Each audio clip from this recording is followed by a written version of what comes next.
이건 어렸을 때부터 확실하다고 생각한 게 하나가 있었어요. 대한민국에 홍해가 있지 않습니까? 바다가 갈라지는 진도. 뭐 진도도 있고요, 제부도도 있고요. 바다가 진짜 갈라집니다.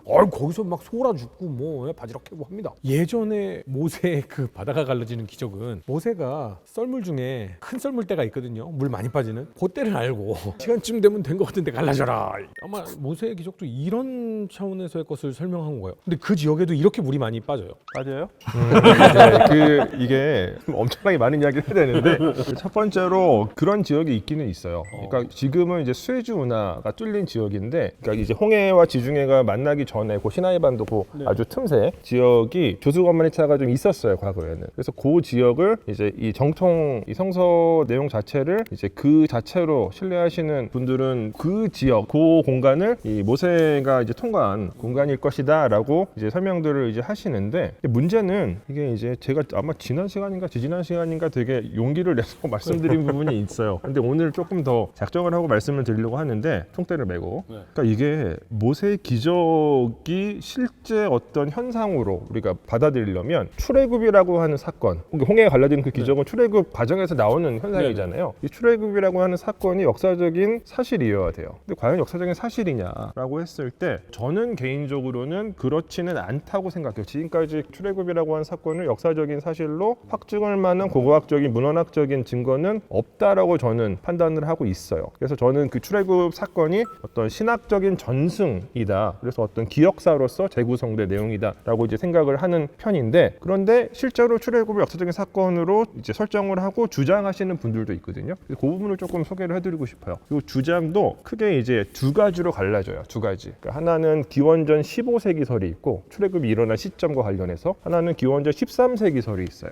이 가운데서 15세기설이 조금 더 근본주의적인 입장입니다. 그러니까 성서를 문자 그대로 해석하시는 분들의 주장이에요. 이 설에 따르면 출애굽은 정확히 언제 일어난지도 연대까지 특정할 수가 있어요. 언제 일어났냐? 기원전 1446년 정확하네요. 일어나요. 그 이유가 그 성서에 보면은 솔로몬이 성전을 건축하기 480년 전에 출애굽이 일어났다고 쓰여져 있는데, 솔로몬의 성전 건축 연대는 비교 그 문헌사적인 연구를 통해서 어느 정도 확인이 되거든요. 대략 한 기원전 966년 정도로 확인을 해요. 960 더하기 480 하면은 1446이 나오니까, 그래서 기원전 1446년에 일어났다라고 주장을 하고, 이때 이집트의 파라오는 투트모스 3세 혹은 아메노테프 2세거든요. 그런데 저는 이 설에 대해서 약간 회의적인 것이, 왜냐하면 이 당시에 이집트는 그 이스라엘 지역을 자기 영향권 하에 두고 있어요. 그러니까 사실 논리적으로 얘기가 안 되죠. 왜냐하면 이집트에서 어떤 인구 집단이 탈출을 해서 그 가나안 지방에 들어가 정착을 한다. 근데 거기도 다 이집트 영역이거든요. 이 당시에는 이집트가 거의 제국적인 형태를 취하고 있었기 때문에, 그렇기 때문에 뭐 이런 부분만 봐도 상당히 그렇게 설득력이 있지는 않다라고 저는 생각을 하고 있고, 또 아까 말씀드렸던 이제 기원전 13세기설은 조금 더 고고학적인 증거를 가지고서 설명을 시도하려고 하는 설명인데, 그 람세스 2세 시대 때 그때 출애굽이 일어났다라고 보통 설명을 해요. 근데 그 근거는 출애굽기를 보면 이스라엘 사람들이 이집트에서 도시를 건설을 하거든요. 그 도시의 이름이 람세스예요.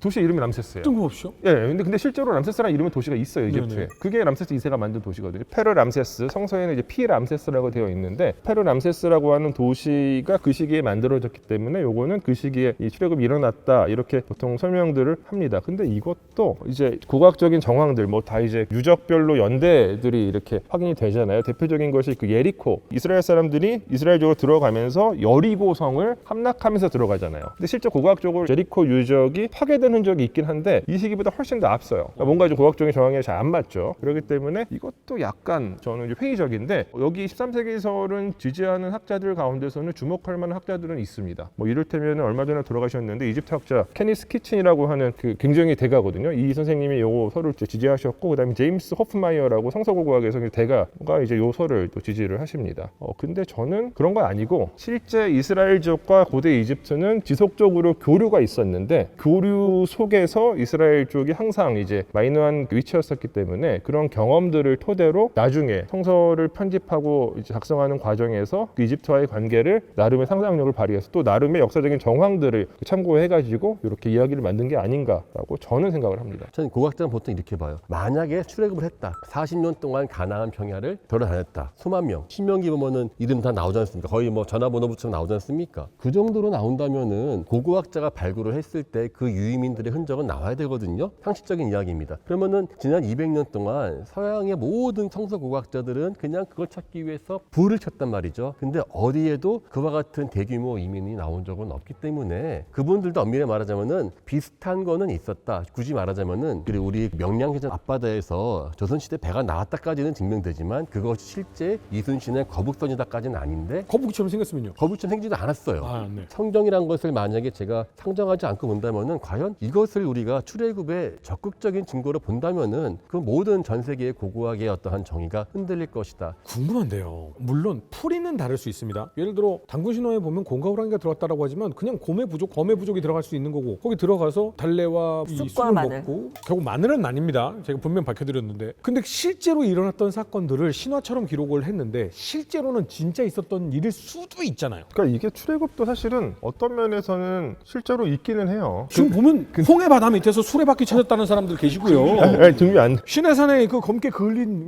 정상에 재단도 있다라 뭐 이런 거 진짜면 어떡하려고 그래요? 진짜면은 이제 진짜 고고학적인 증거가 나오면은 네. 이론을 바꾸면 되죠. 그러니까 그게 만약에 그 홍해바다에 수레바퀴 하나 나오고 신해산 나오잖아요. 그러니까 그거는 만약에 그게 맞다면은 그러한 증거는 하나만 나올 수가 없어요. 수백 개가 나와야 돼요. 수백 개가 계속 교차 검증이 되어야지만 수십 명의 고고학자가 수십 년 동안 발굴해야 그래야 한 줄이 바뀌는 겁니다. 예를 들어 선생님 지금 아까 말씀하신 것처럼 그러니까 이 성서의 기록에 따르면은 40년을 그 엄청난 수십만 명의 인구 집단이 시나이 반도를 떠돌아요. 그 사막 지역을. 근데 그 지역을 진짜 왜냐면 이제 이집트학도 그렇고 그다음에 저 근동 고고학도 원래는 다 성서학에서 시작이 돼요. 구약 성서의 내용을 물리적으로 증명하기 위해서 시작이 되는데 그렇다 보니까 엄청나게 오랜 기간 동안 굉장히 많은 학자들이 조사를 했어요. 근데 없어요. 그만한 인구 집단이 지역을 유랑했다라고 하는 증거는 아직까지 확인되고 있지 않아요. 그렇기 때문에 적어도 우리가 얘기할 수 있는 거는 고고학적으로 얘기할 수 있는 거는 만약에 어떤 사건이 있었다고 하더라도 적어도 출애굽기에 쓰여진 정도의 스케일은 아니다라고 얘기할 수가 있겠고 근데 이제 참고할 수 있는 역사적인 정황들은 있는 것이 이집트에는 레반트 남부 지역에서 지속적으로 사람들이 들어가 살아요. 특히 중왕국 시대 동안에는 계속해서 들어갑니다. 그리고 나름 이 사람들이 이집트 북부 지역에서 자기들의 커뮤니티를 만들어요. 커뮤니티를 만들어서 이제 중왕국이 해체되는 과정에서 독립 왕조까지 세우거든요. 그게 이제 15왕조인데 이집트에서 일반적으로 힉소스라고 보통 불리는 세력이에요. 이 힉소스가 나중에 이집트 토착 세력이랑 경쟁하다가 이 남쪽의 17왕조랑 경쟁을 하다가 쫓겨나요. 그리고 17왕조는 진짜 힉소스를 정말 너무너무 싫어해서 힉소스 지배계층이 저쪽 이제 가나안 지방으로 도망치는데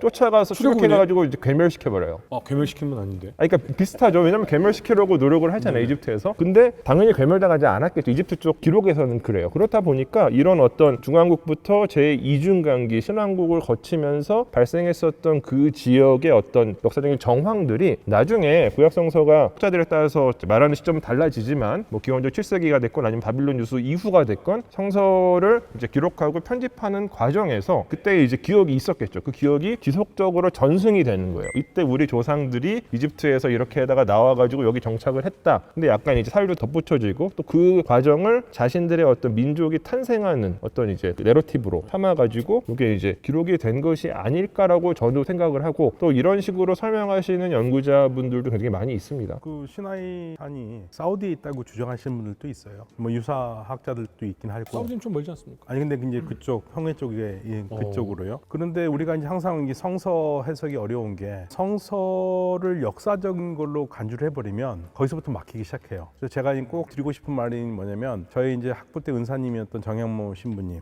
그분은 이제 성서학자신데 그분이 그런 말씀을 많이 하셨어요. 역사적 예수 연구를 할 때 요한복음서는 그닥 도움이 안 돼요. 왜냐면 요한복음서는 그 자체가 신학서거든요. 그런데 가끔 소가 뒷걸음마다 쥐잡듯이 하나씩 만들 때가 있어요. 뭐가 맞아떨어지는 예, 때. 예. 그렇다고 해서 요한복음서의 내용을 가지고 예수의 삶을 재구성하기는 어렵거든요. 그러니까 그럴 수는 있는데 성서에 어떤 써 있는 거를 갖다가 역사적 기록이라고 생각하면 안 되죠. 사실 성서라는 게 자체가. 여기서 할 수 있는 거는 성서, 뭐 종교를 역사적 관점으로 일단은 바라봐서는 안 된다. 또 한 가지는 수많은 학자들이 수많은 교차 검증을 통해서 바뀔 수 있는 게 한 줄 정도다. 그러니까 뭔가를 우와 역사상 엄청난 걸 발견해서 바뀔 거야. 이거는 사실은 좀 의심해 볼 만한. 제가 한마디만 더 드리자면 사실 전공연장 이쪽은 아닌데 제가 이쪽 관심이 많았었던 이유가 제가 대학교 때 아주 인상 깊게 읽었었던 소설이 있어요. 이문열의 사람의 아들이거든요. 그게 출애굽의 기반이에요. 그러니까 이게 우리나라 우리나라 배경인데 제가 고고학자니까 다 이런 거는 뭐 좀 믿을 수 없다라고 이야기하지만 저는 고고학이 증명을 못하는 뿐이지 신화나 성경이 갖고 있었던 그 이야기로서의 힘은 제가 지금도 35년 지나도 잊혀지지 않을 정도로 강렬하고 또 우리의 인생을 바꾸는 동기가 되니까 제가 너무 무시하는 것 같아서 드리는 말씀입니다만은 전 지금도 그 사람의 아들이라는 책을 잊을 수가 없어요. 저도 한 고등학교 때인가 저도 읽었는데, 왜냐면 특히 저는 이집트 관심이 많으니까 읽었었는데, 그 내용은 좀 정리를 해서 말씀을 드리자면, 그 이집트 신왕국 18왕조 시대 때 아케나텐이라고 하는 파라오가 종교 개혁을 하거든요. 이집트는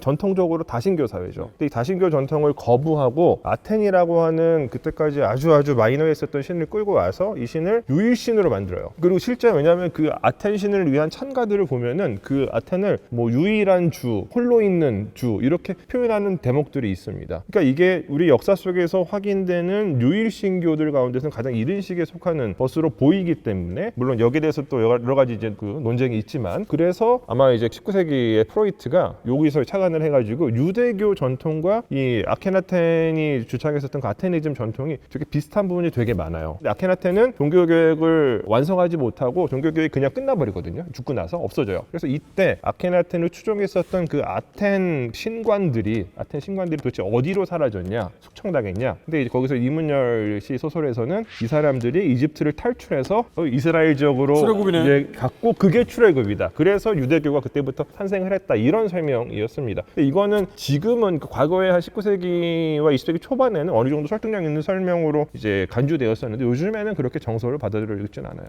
소설이다 이런 뜻이시죠?